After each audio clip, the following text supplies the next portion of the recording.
Hai sobat-sobat investasi sehat, jumpa lagi dengan saya Mangantar Hasolon Napitupulu, yang pada saat ini saya akan memaparkan siapa saja dan apa saja yang menjadi konsep dan pemikiran di dalam press lecture dari ketiga pemenang Nobel 2019 di bidang ekonomi, yaitu Abhijit Banerjee, Esther Duflo, dan Michael Kramer. Serta saya juga akan menjelaskan bagaimana penerapannya di dalam kehidupan bermasyarakat serta peluang investasi di dalam dunia usaha. Salah satu persoalan paling mendesak umat manusia adalah pengurangan kemiskinan global dalam segala bentuknya. Abhijit Banerjee, Esther Duflo, dan Michael Kramer memperkenalkan pendekatan baru untuk memperoleh jawaban yang andal mengenai cara terbaik mengatasi kemiskinan global. Pendekatan ini dilakukan dengan memecah persoalan besar tersebut menjadi pertanyaan-pertanyaan yang lebih kecil dan terukur. Sejak pertengahan 1990-an, mereka telah menguji berbagai intervensi kebijakan di berbagai bidang melalui eksperimen lapangan atau field experiments, misalnya dalam upaya meningkatkan hasil pendidikan atau kesehatan anak. Pendekatan ini menandai perubahan penting dalam ekonomi pembangunan dengan menekankan bukti empiris berbasis eksperimen acak terkontrol, Randomized Control Trials (RCT). Pendekatan mereka saling terkait, tetapi masing-masing memiliki fokus intelektual yang berbeda. Motivasi penghargaan Nobel ini diberikan kepada ketiga pemenang Nobel ini berdasarkan atas pendekatan eksperimental mereka dalam mengurangi kemiskinan global, atau yang di dalam press lecture itu mereka disebutkan for their experimental approach to alleviating global poverty. Ketiga pemenang satu persatu yaitu pertama Abhijit Banerjee, lahir 21 Februari 1961 di Mumbai, India, dari orang tua yang keduanya merupakan profesor ekonomi. Ia menempuh pendidikan tinggi di University of Calcutta and Jawaharlal Nehru University, Delhi, sebelum meraih gelar doktor di Harvard University.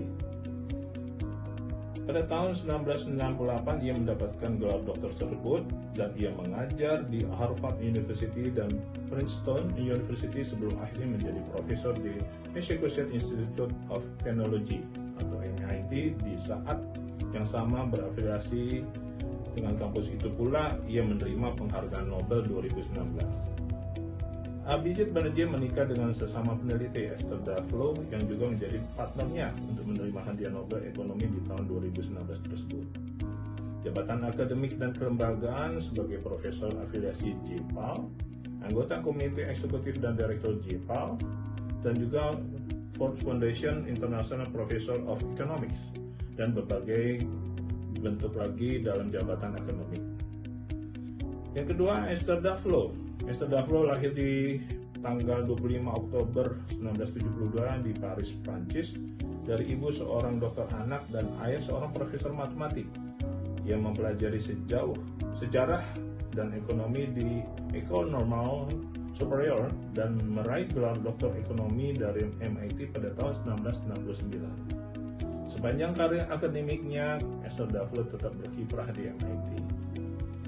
Berikutnya adalah Michael Kramer, lahir pada tanggal 12 November 1964 di New York, Amerika Serikat, dari keluarga keturunan imigran Yahudi asal Polandia dan Austria. Ibunya adalah seorang profesor sastra. Ia menempuh pendidikan di Harvard University dan meraih gelar doktor ekonomi pada tahun 1962. Setelah bekerja di MIT, ia menjadi profesor di Harvard University sejak tahun 1999, hingga akhirnya ia menerima Nobel saat berafiliasi di kampus itu. Berikut ini adalah inti yang menjadi kesamaan di dalam dasar pemikiran serta tujuan harapan secara konseptual, secara ringkas dan akademis dari Abhijit Banerjee, Esther Duflo, dan Michael Kramer sebagai ketiga peraih Nobel Ekonomi 2019 tersebut.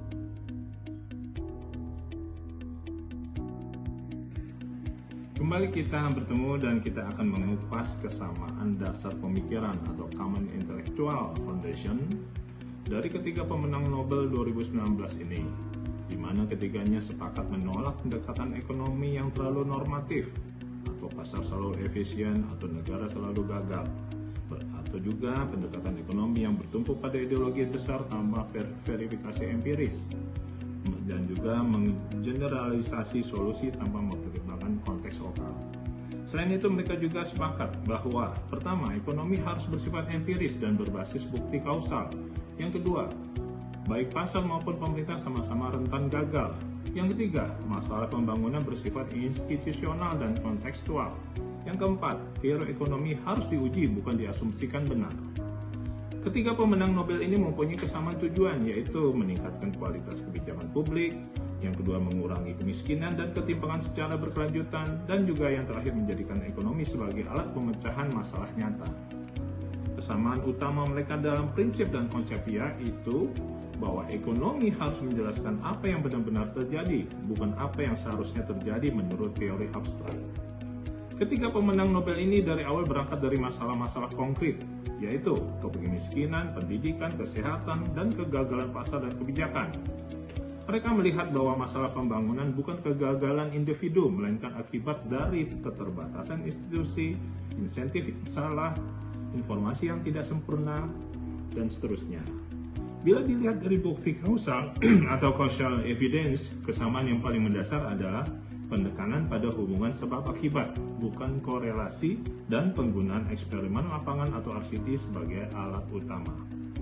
Meskipun fokus masing-masing berbeda, yaitu Banerjee dengan metodologi dan keputusan mikro, Daflo dengan desain dan implementasi kebijakan, Kramer dengan inovasi dan insentif, namun semuanya sepakat, kebijakan yang baik harus dilolos uji empiris, bukan hanya logika teoritis.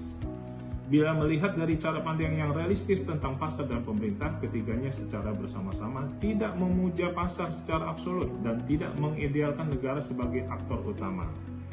Pandangan mereka secara bersama bahwa pasar sering gagal dan pemerintah sering tidak efektif, sehingga solusi harus dirancang berdasarkan bukti dan desain institusional yang tepat. Dan 4 hal yang menjadi kesamaan tujuan dan harapan, share goals and aspiration dari ketiga pemenang Nobel itu, yaitu pertama, menjadikan ekonomi sebagai ilmu yang lebih berguna, di mana tujuan bersama mereka adalah mengubah ekonomi dari ilmu prediktif abstrak menjadi ilmu pemecahan masalah sosial. Harapannya, ekonomi tidak hanya menjelaskan dunia, tetapi membantu memperbaikinya. Yang kedua, meningkatkan kualitas kebijakan publik. Ketiganya ingin mengurangi kebijakan publik yang mahal, tidak efektif, dan berdampak kecil atau bahkan negatif, dan menggantinya melalui kebijakan berbasis bukti, evidence-based policy, intervensi kecil tetapi berdampak besar, dan ketiga, proses evaluasi berkelanjutan. Bahkan Daflo sendiri mempunyai harapan mulia bahwa suatu saat nantinya dunia kebijakan menjadi lebih rasional, adil, dan manusiawi. Kebijakan publik tidak lagi didorong oleh ideologi melainkan oleh bukti ilmiah. Yang ketiga, membela kepentingan kelompok rentan. Ketiganya memiliki kesamaan nilai yang sangat kuat yang ditunjukkan dengan keberpihakan pada masyarakat miskin dan termarginalkan, serta selalu fokus pada akses pendidikan, kesehatan preventif, dan kesempatan ekonomi. Namun semua itu tanpa romantisasi, karena tujuan mereka bukan memberi bantuan melainkan membuka potensi manusia seutuhnya. Bagian keempat yang dari mereka, harapan mereka untuk di dalam hal yang menjadi tujuan sama, yaitu mereka merendahkan klaim dan meninggikan dampak. Ketiganya menekankan sikap ilmiah yang rendah hati terhadap keterbatasan teori, terbuka terhadap kegagalan kebijakan, dan siap merevisi rekomendasi berdasarkan data. Harapannya secara bersama bahwa ekonomi menjadi disiplin yang lebih rendah hati tetapi lebih berdampak nyata. Bagi mereka, pemerintah dan lembaga internasional diharapkan berperan sebagai pertama, penjaminan permintaan atau demand guarantor, bisa juga sebagai koordinator global, bisa menjadi pembentuk pasar baru untuk barang publik, dan juga menjadi aktif mengkoreksi kegagalan pasar, perancang kebijakan berbasis bukti, dan sebagai pelaksana program sosial menyediakan fasilitas pendidikan dan kesehatan, sebagai regulator yang adaptif terhadap hasil evaluasi, dan juga turut mendesain insentif yang sesuai dengan perilaku nyata masyarakat. Semuanya sepakat, kebijakan yang baik harus lolos uji empiris, bukan hanya logika teoritis, dan bila melihat dari cara pandang yang realistis terhadap pasar dan pemerintah, ketiganya secara bersama-sama tidak memuja pasar secara absolut dan tidak mengidealkan negara sebagai aktor sempurna. Pandangan mereka secara bersama bahwa pasar sering gagal dan pemerintah sering tidak efektif, sehingga solusi harus dirancang berdasarkan bukti dan desain institusional yang tepat. Berikutnya saya akan menjelaskan bagaimana pandangan ketiga peraih Nobel ini untuk berpeluang swasta juga sangat terbuka bagi mereka apabila risiko pasar dapat dikurangi oleh pemerintah dan juga insentif inovasi dirancang dengan benar. Karenanya ketiganya menganggap sektor swasta merupakan motor inovasi, pelaku utama produksi teknologi serta menjadi mitra strategis pemerintah melalui insentif yang tepat. Dengan perhatian pemerintah juga, maka sektor swasta yang bersifat komplementer akan muncul sebagai peluang usaha dalam bentuk pertama, menyediakan layanan mikro di bidang kesehatan, teknologi kesehatan dan pendidikan yang berbasis bukti, dan juga terbuka bagi teknologi murah untuk kelompok atau kaum miskin. Lalu juga kemitraan public-private partnership sebagai kemitraan publik swasta, industri farmasi, dalam khusus contohnya vaksin, dan juga berbagai institusi inovasi bagi pendidikan, edutech dan healthtech berbiaya rendah.